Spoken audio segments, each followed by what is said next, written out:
methods of soil conservations are listed below. First is mulching, second is contour barriers, third is rock dams, fourth is terrace farming, fifth is intercropping, contour plowing and shelter belts. Somewhat हमने discuss भी किया है इनके बारे में. तो पहला है mulching. The bare ground between plant is covered with a layer of organic matter like straw. It helps to retain soil moisture. या आप साइंस में भी पढ़ते हैं कि जो ग्राउंड है उस पे क्या कर रहे हैं, जो प्लांट्स लगाए हैं, जहाँ खेतों में प्लांट्स लगाए हैं, उसका जो बीच वाला जो ग्राउंड है, ज़मीन है, उस पर क्या डाल दिया, स्ट्रॉ, भूसा बोलते हैं उसको हिंदी में. वो उसे कवर अप कर देना, उसको बोलते हैं मल्चिंग. उसको बोलते हैं मल्चिंग.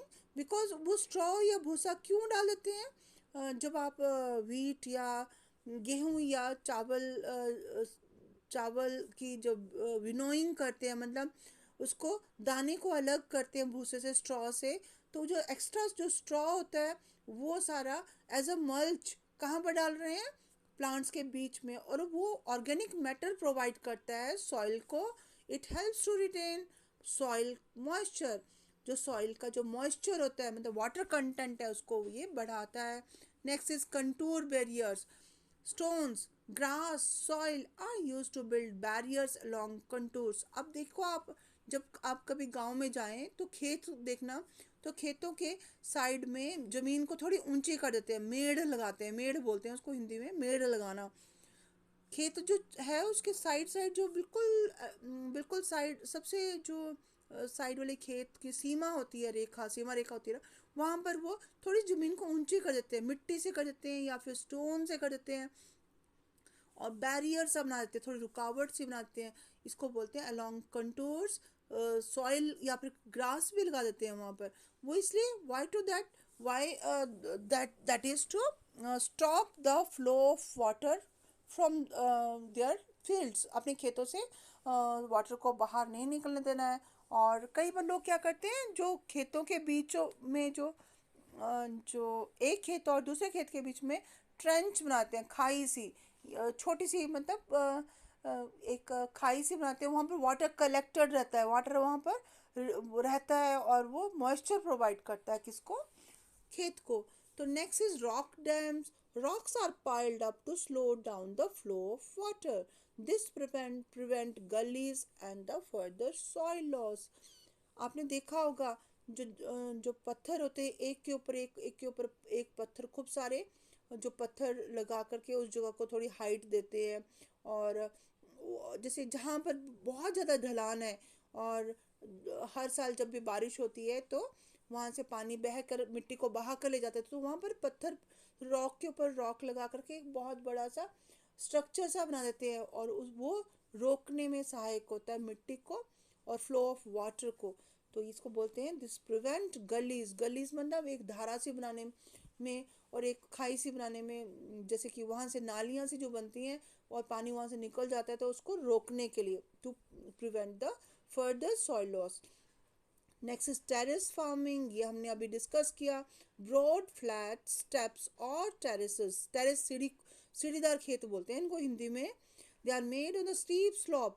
ये जो ढलान पर खेती ऐसे करते हैं टेरेस फार्मिंग, इस ताकि कि फ्लैट सरफेस अवेलेबल हो फॉर ग्रोइंग क्रॉप्स. और इससे अगर ढलान होगी तो बारिश होगी तो मिट्टी बह के चल जाएगी.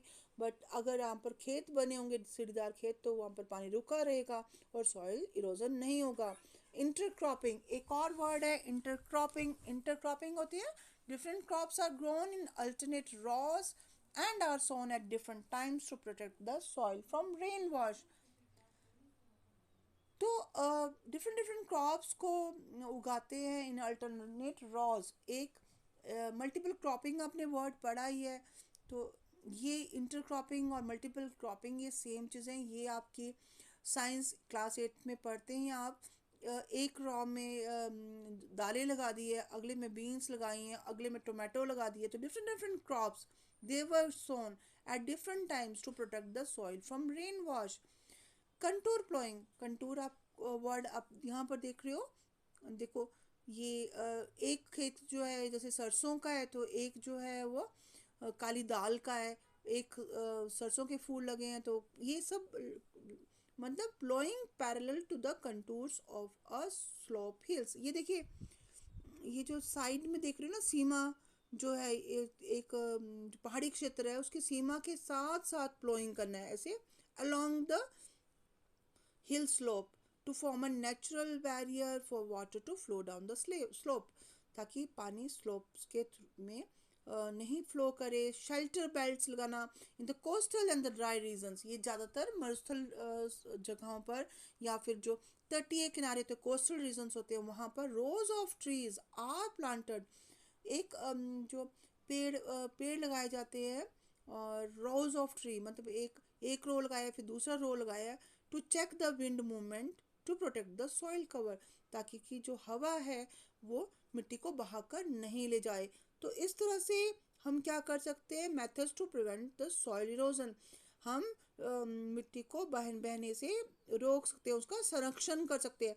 तो बेटे ये क्वेश्चन अगर आपको एग्जाम में आता है, how you can conserve soil, तो ये सारे आप लिख सकते हैं और ये सारे वेज आप लिख सकते हो। और ये आपको मैंने अभी पढ़ाया है तो आपको क्लियर भी हो गया होगा। यहाँ पर एक एक्टिविटी भी दी गई है जिसमें देखो एक एक जो ट्रे टाइप है उसमें प्लांट्स उगाए हुए हैं, और देखिए वहाँ पर जो इरोजन हो रहा है। और नेक्स्ट जो फर्स्ट वाले में जो सिर्फ सॉइल ही है, तो वहाँ अगर वाटर फेंकते हैं तो सॉइल आप बह के आ जाती है। और नेक्स्ट वाले में जिसमें प्लांट्स लगे हैं, या आपने आपने आसपास भी देखा होगा, अगर आपके घरों के आसपास जब बारिश होती है तो जहाँ जहाँ ग्रास लगी हुई है, घास लगी है, तो वहाँ प्लांट पानी इकट्ठा हो जाता है। और जहाँ पर घास नहीं है, सिर्फ मिट्टी है, तो वहाँ पर जब बारिश होती है तो मिट्टी बह के चली जाती है और वो खाली वो ज़मीन और भी उसमें कंकड़ से पत्थर से आ जाते हैं।